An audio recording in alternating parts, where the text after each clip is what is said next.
Hey, Olive Branch. This week we're going to start our Christmas devotionals, and so I want to just be festive. Hope you like my nice Christmas hat I found. It's the only one I could actually fit on my head. But anyways, as we go into this Christmas season, I want to start these next few weeks just by getting us to focus on Christ during the Christmas season. It's so easy to get distracted by so many other things. I think this year in particular has probably made it even a little bit harder, a little more challenging, just with how crazy this season and this year has been. And so today I want to spend some time just thinking about the names that are used to describe Jesus. When you hear the word Christmas, I want you to really think about Jesus, who he is, what he's done, all that he's accomplished, so that you're not caught up in just the flurry of other things going on, but instead are reminded about Jesus. And when you think about a name, I mean, that's a big thing, isn't it? Because when you hear a name, you associate things with it, right? Like you hear the name LeBron, you probably think basketball. Or if you don't like LeBron, then I'm sure you think of other things. When you hear the word Yoda, you think of Star Wars, or maybe think of Baby Yoda from The Mandalorian. When you hear KFC, maybe you start getting hungry for chicken, or, I don't know. You get the idea, though. But when you think about Jesus Christ, what are some of the characteristics that come to mind? What are some of the names that are used to describe him? I mean, think about those. Here's just a few off the top of my head. Prince of God, not Prince of God, Son of God, Prince of Peace, Savior, Shepherd, the Rock, the Lamb. I even have notes, and that's not helping me at all.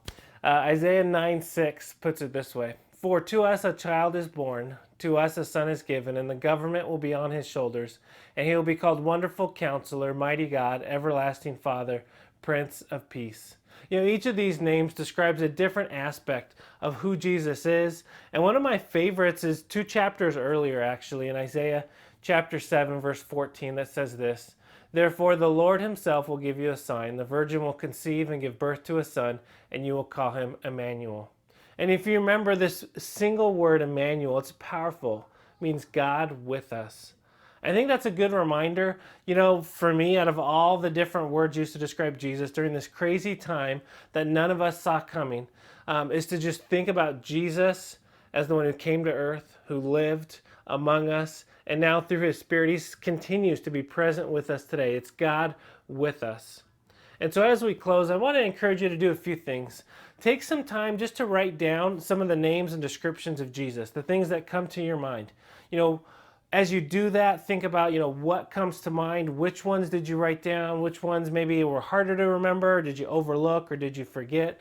And, which ones do you appreciate most right now as we come to the last month of this year?